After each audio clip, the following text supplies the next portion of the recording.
Bonjour à tous et bienvenue sur les Catalans Plus Info. Tu es nouveau sur la chaîne, n'hésite pas à t'abonner et d'activer la cloche de notification pour ne rien rater sur le Barça. Match crucial à 21h, match décisif, match en jeu, peut-être même le plus grand match ou le match le plus important pour le Barça cette saison-là. Voilà, donc je dirais même que le Barça joue gros cette semaine-là. Le Barça peut tout perdre en espace de 2 jours, en espace de 3 jours, 4 jours. Parce que imaginez-vous un peu une contre-performance des Barcelonais ce soir, une autre contre-performance contre le rival madrilène, c'est la Liga qui va partir, c'est la Ligue des Champions qui va s'envoler. On sait tous qu'en Liga, quand le Real Madrid est premier, déjà que le Barça fait plus de 2 ans, vous vous rendez compte, 2 ans jour pour jour que le Barça n'a plus été leader de la Liga. Donc c'est dire que le premier est premier, il ne lâche rien.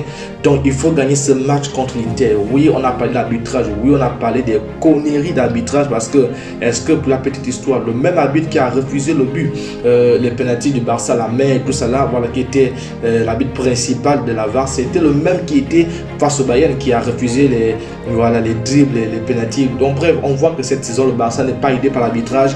Oui, parce que je crois que le Barça fait partie des seuls clubs, des seuls grands clubs du monde en n'ayant pas encore obtenu des pénalités. Donc bref, on va devoir s'en remettre quand même et je crois qu'au Camp Nou, on n'en aura pas trop besoin. C'est décisif, s'il y en a, il faudrait qu'on les prenne, mais il va falloir marquer des degrés ou de force. Il faut marquer, je ne sais pas quel moyen le Barça doit gagner cette équipe-là, mais on doit gagner. Voilà, vous pouvez le voir dans le média pro Madrid, il parle d'une finalissima, c'est une finale que le Barça joue. En cas de mauvaise performance, on est directement éliminé. Je vous assure que moi je ne vais pas voir le Barça en Europa League parce que je ne regarde pas l'Europa League. Je ne sais pas à quoi ça ressemble, je ne sais même pas. J'entends seulement que tel a remporté déjà. Si vous me posez la question qui a remporté l'Europa League l'année dernière, je n'ai aucune réponse. Donc bref, avec tout ce que le Barça a fait, oui, c'est vrai que les blessures ne viennent qu'au bon moment, les blessures ne nous aident pas. C'est pas comme si on perdait en ayant ces blessures là, en ayant tous ces joueurs. Certes qu'on a perdu face au Bayern, en ayant tous les joueurs, mais il va falloir gagner. C'est pourquoi dans les colonnes de sport, voilà, un média pro barcelonais, on parle de rien que la victoire. Il n'y a que la victoire qui compte. Il va falloir que le Barça gagne ce match pour repasser devant l'Inter. En cas de contre-performance, on est KO. On doit savoir jouer contre les équipes qui tombent peur, parce que l'Inter va venir avec 2 buts, d'autant plus qu'ils ont plus 3 points à l'aller. Donc 1 point ici, c'est bon, ils sont qualifiés les titres. Donc ils vont nous mettre le bus, ils vont essayer de faire la même stratégie et éviter que nos ailiers se retrouvent seuls. Donc ils ont pu bien faire ce match aller.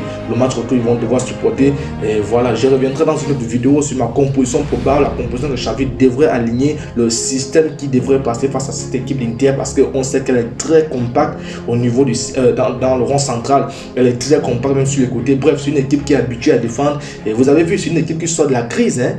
Une équipe qui sort de la crise et qui est déjà, je sais pas, qui est déjà l'une des meilleures équipes du monde. Voilà, notant qu'elles ont déjà gagné, l'Inter a gagné son dernier match de championnat. Donc bref, le Barça ne va pas nous décevoir. Je crois pour ma part, le Camp Nou sera bien rempli. Voilà, donc le 12e homme sera présent. Il va falloir que le 11e homme, qui est le Barça lui-même, le Barça fasse le job. Xavi et ses poulains nous démontrent qu'on est capable de jouer les 8e de finale, parce que en cas de mauvaise contre-performance, je peux déjà vous rassurer que ce sera le match qui va faire grincer les dents du côté de la Catalogne. Et moi, je n'ai pas envie de vivre ça. Alors, si tu n'es pas encore abonné, abonne-toi pour ne rien rater sur le Barça. Abonne-toi. On se dit à plus. Ciao.